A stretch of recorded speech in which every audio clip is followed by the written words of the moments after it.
This is our segment discussing the film Blow from Load Bearing Beams episode 21 from January 26th, 2018.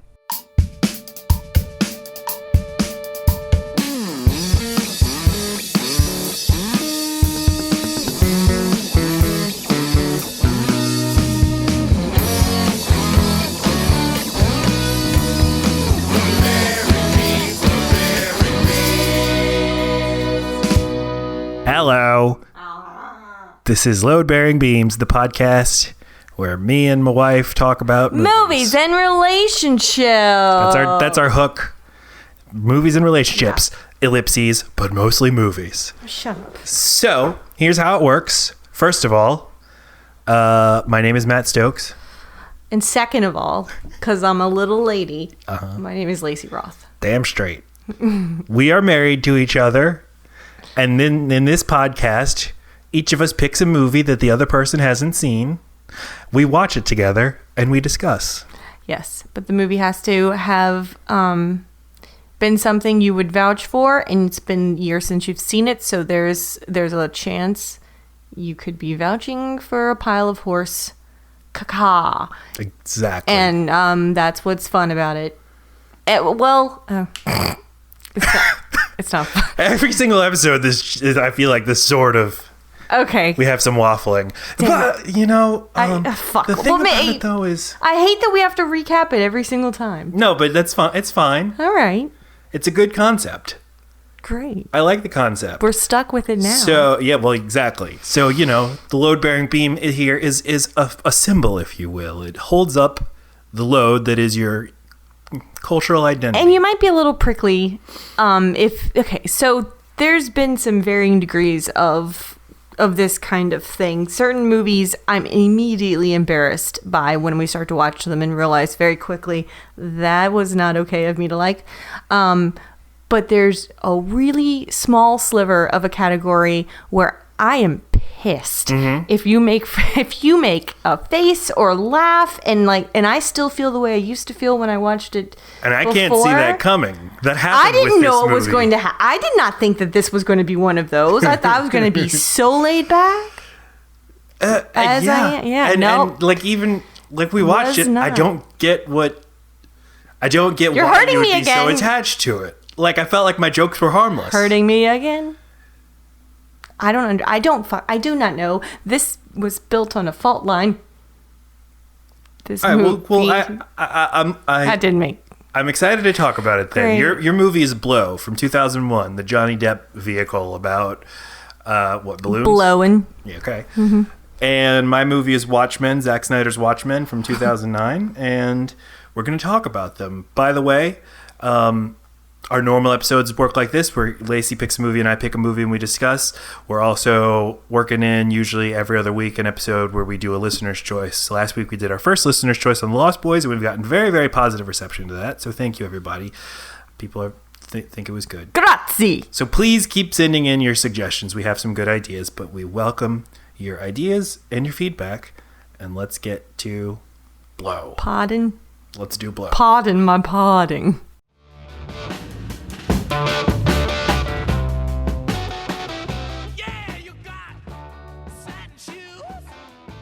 Blow came out in 2000. We're going to Mexico! Always love when you do that. Thank you. 2001. Stars Johnny Depp. Was directed by Ted Demme. I didn't know Ted Demme's story. He is the nephew of Jonathan Demme, the great movie director of Silence of the Lambs, Philadelphia, other movies. He died last year. But so Ted... Wait, which one died? Jonathan Demme died last year. And who directed this movie? Ted Demme, nephew of Jonathan. Okay. Ted died in 2002. He had a heart attack at the age of 38 playing a celebrity basketball game. Oh, right. He died of blow. Well, they found cocaine in his system. That's awesome. So that's a weird reaction. A small amount of cocaine. It seems like maybe it contributed. He's playing a basketball game and he had a heart attack. Got pumped. But maybe it didn't have anything to do with it. It's just interesting that he made a very famous movie called Blow. Well, does not get interested in the topic. Like, I'm not a drug guy, and I don't think drugs are very interesting. Right. Okay. I don't know that I'm a drug girl, but have dabbled in my youth and do find the topic always interesting.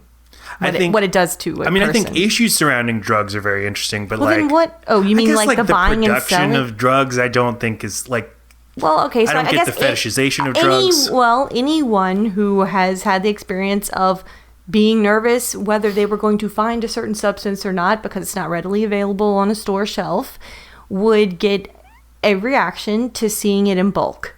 And I feel like that's always the reason why they do it. They slam the big pound or kilo or field of whatever on the screen, and you're like, what can you imagine? And Yeah, that's why I like guitar movies. Okay. Show me a lot of guitars, and I'm like, that's a lot of guitars. Okay, or you could go to fucking Guitar Center and there's a lot of guitars. We can't all just walk into a coca field. It's a personal thing of mine that, like, if you say my movie or my TV show is about drugs, you're going to have to sell me on something else. You missed the window of your life where it would have been acceptable to say that you had done some drugs. Now, in your 30s with some kids, I think I'm going to dabble. Yeah. And so I think I want to see what all the fuss is about. I'd like to enjoy Ted Demi's blow. Right. So there's some little bit of fear of missing out happening on you over there. Because you did. Or didn't. I did it because I was a broken Keep child. talking. Okay. Anyway, Ted died at age 38. Very sad. He directed a handful of movies, some music videos. I knew nothing about this movie. I assumed it was about drugs. The poster's like Johnny Depp laying down next to Penelope Cruz. So I thought it was like a love story about those two. It kind of was. Okay. We'll get into that. But I think you're the only person who's ever said anything about this movie To you? to me. I've never heard anybody talk about or say, like, this is one of my movies. But since I've known you, you've mentioned this as one of your movies. Weird. So can you talk about your history with the movie? To be fair, this is before Johnny Depp went bad. And I mean, I grew up with What's Eating Gilbert Grape and Benny and June. I know I'm living off Ed Scissorhands. Yeah, but he wasn't a heartthrob there. Like, I knew he was very attractive, and for me, this movie is where he he really owned that. This is his attractiveness. This is his best looking self in this movie, bookended by atrocious looking self because of the makeup he's doing to be the real person from the movie. Anyway, it's I love a slow motion entry. I love anyone feeling really confident about being bad. Suitcases. So when did you first encounter this movie? I have no idea. When did it come out? 01. Then I probably saw it in theaters. Did you watch it a lot at home? Yes. Well, this would have been during when I started collecting VHS tapes and DVDs and stuff, and had a lot of alone time, probably, or at some. I have no idea. I watched it a lot. Yeah, this is one of those movies where I can jump in at any point and love every single scene of it. All right. Well, question for you. Okay, why? Had you ever seen Goodfellas? When I saw this? When you saw this? Yeah. You'd seen Goodfellas? Probably. Had you seen Casino? No. Boogie Nights? Yes. But I was way too young when I saw Boogie Nights, and the roller girl part ruined me, and I never watched it again. Like I have bad memories associated. It had. I love movies that deal with like morally shifty people, but it can go too far one way, and it hurts, and I can't watch it again. And there's another scene in Boogie. There's a few. It did not feel like this movie. It's a tough movie, but like Goodfellas for me. Now Goodfellas, that's different. That's electricity, like how fun that movie is, and absolutely. That's like the ideal of what this type of movie is trying to be. I hadn't been so Scorsese'd that I realized it was going for something and not totally nailing it. You're always been way more tuned in with style and directors and the art that they put into giving a signature to their movies. The ones that are good, they leave their mark on it, but in a way that it's just, that was so Spielbergy. I don't think that's true of me, but I notice obvious things. But with this one, it's like it's so apparent that within like 30 seconds you're like, I see what you're trying to do. And they did it. He did the damn thing. So yeah, Goodfellas in particular, but Scorsese in general, and then kind of late 90s Paul Thomas Anderson is the aesthetic that this movie is going for. And the story is a real life story of a guy named George Young, who in the 70s and the 80s was a major player in the cocaine trade, right? Right. And so you chronicle his beginnings as a pot dealer on the beaches of Manhattan Beach, California. This is a rare instance where someone had just enough of a great life in the middle that I'm okay with their shit life at the end. What do you mean? Well, I mean, I think that's why this works for me. That he had a ton of lows, but they seem deserved often.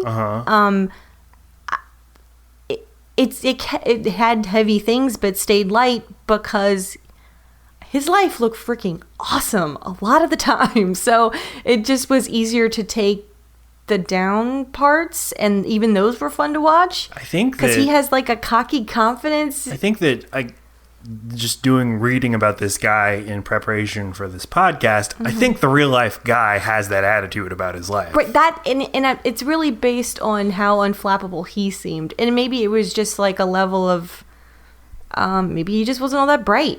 Maybe he, maybe he had a really high level of fearlessness or something, but it almost made him dull to it. What you don't get watching this movie is like, what is remarkable about you? Is there anything remarkable about you? Is there anything interesting about you? Right. That made you this successful? If the movie's idea fearlessness, I think, he didn't know that he wasn't talented, or that it just wasn't. No, I promise. I mean, maybe he was in the right place at the right time because cocaine was going to take off no matter who was. Okay, possibly. But I watched a documentary recently on like a profile of a specific serial killer, and there's a therapist, a psychiatrist in there explaining that there is a genetic gene for just having a really high tolerance. It takes something very huge to shake the person and make them scared. They don't get those sensations. So they'll do extreme things just to get it. So he didn't jump out of planes or go stab people, but he did have this numbness enough to just go through airports with. He took risks other people didn't, and he did it at the right time, and that's it. That's all that made him special. I guess so. I didn't think that the movie communicated that. Yeah. If that's really his skill, because he's not smart. He's not He just is not. But he's likable. That's what they do in the movie. Every person who is new that he meets, they like him. And that's all you have to know. The only person who doesn't like him is his mom, and she's unlikable from the very beginning anyway. I guess. I feel like everyone around him signs off on him except for the people who seem to be jealous of him or something. So watching it now, did your opinion change at all, or what'd you think? I guess I care more about good dialogue, but I love Paul Rubens, as we know here, and he's in it, so check. He's good. The best thing about the movie. Yeah, and I love. He plays a very flamboyant,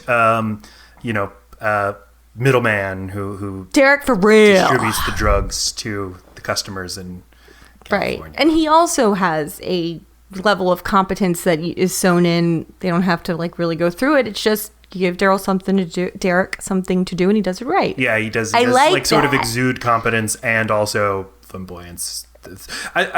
He's very for real. That's his name. Yeah. No, I get it. It is. I feel like Johnny Depp. We've talked a lot on the podcast about how much I don't like Johnny Depp. Yes. There's something, for me, refreshing about just seeing him be relatively normal in a movie. Not completely that's not affected.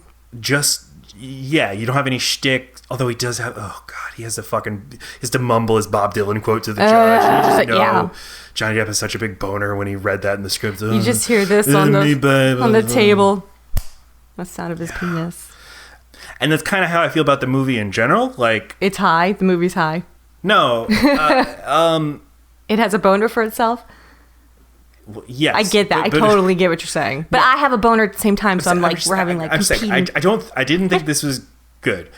I didn't think it was bad. Right. But I thought you just don't get it. Okay. No. Listen. Oh, I don't mean it think- like, you just don't get it. I don't mean like that. I mean, I get it. You just don't care one way or the other. I think that it's okay. I don't know why I like it. This is convoluted. Okay, so like a couple years ago, Kobe Bryant was entering the end of his career, and his Lakers team, his playing on the Lakers. I'm listening. They were really, really bad. So he was just like, I'm gonna get points. I'm just gonna get lots and lots of points. That's all I'm gonna do. I don't care. I don't care if it helps the team or not. I'm just jacking up every shot I can get. Okay. And his coach defended him. Byron Scott defended him, and he was like, "Hey, listen, getting shots off in the NBA is a skill."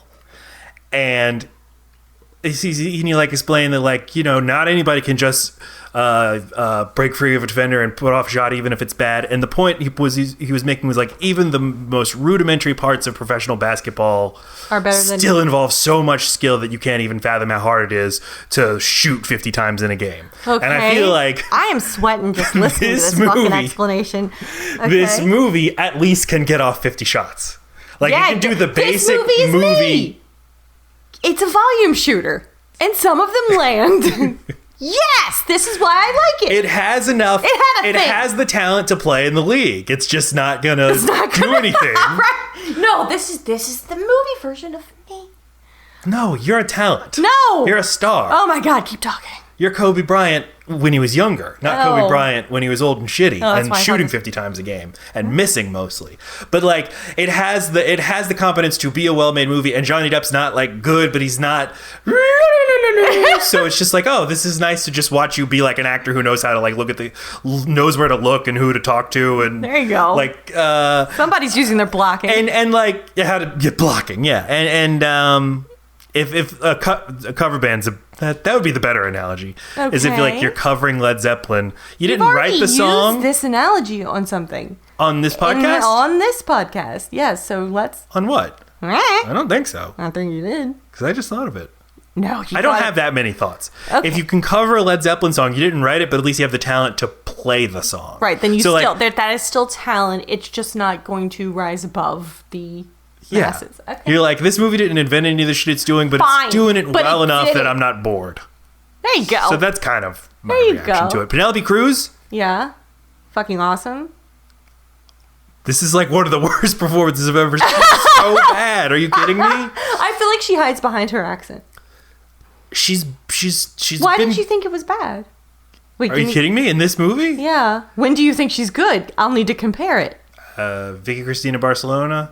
I don't think she's a very good actress in general, and I think that your face looked like you're gonna say she's good, and so I just kind of went for it. I mean when she's good, she's good. I think that I mean, she acts in Spanish, and I'm sure she's good in Spanish. let's just say this. I feel like I'm highly attuned to bad acting if it's not on purpose or it's supposed to be, delivered, whatever. My antenna didn't go up, and I swear it's her accent. I just feel like she's doing a good job. I got you. Oh, okay. And But she's this filler. this is a major complaint though I have. Oh, give it to. And I think that this movie was based on the book that was like co-written by the real George Young. And it's clear that he thought that his relationship with his daughter was like very central to his story. Yeah. And the movie tries to invest in that at the end, and it totally doesn't work. Because his daughter's not a character, is barely a presence, but then at the end he's just like, no, I super love my daughter, and now the fact that she's not visiting me in prison is ruining me, and that's how the movie ends. I get what they're going for, but it doesn't work within the context of the movie. I feel like that's the lasting impression I get from the thing I think about the movie. The part that does make me feel a little tinge of sadness is the ending. I mean, it's always stuck with me. It's not a nothing. But there's not been anything in the movie up until the final 9 minutes of the movie where you got the sense that he cared that he had a daughter, or that any relationships meant anything to him. Wait, there's a whole montage about when things changed for him. When he falls, when he passes out on the floor and he quits the game because he has a kid. Well, But he you don't got see forced any out of the his. You don't see any of. But I don't buy that. That's because of the. He says it's because of the No. kid. You're but completely wrong. I mean, then it goes straight to like birthday parties and them having a good time and stuff. But I mean, the whole time he's trying to manage his wife that was never ready to stop partying. But the movie doesn't invest Yes, in it does. actually him interacting with the girl as a character. It's just Oh. sort of an idea. Well, I care about my kid because it's my kid. Yes, Which I but that is all that it is. I don't know that he knows much about that daughter. That's fine, but it's not much of an emotional payoff when he has an imaginary interaction with her, It pays off for me. realizes that she's not actually there, I got and we're paid. like, oh. I felt that way. You just didn't care about the character that he was enough to care that. I don't, yeah. Okay. I feel bad for the real guy, although... Yeah, I don't even want to... That's not... I don't want to do that. Yeah. Okay. They're apparently No! talking now. Oh, well, that's good. I didn't know what the fuck He got out of prison in 2014. Mm-hmm. He went back to prison, and then he got out again last year. So, blow. Okay. Thumbs Oh, who pointed cares about our sideways. thumbs? Okay. 3, 4.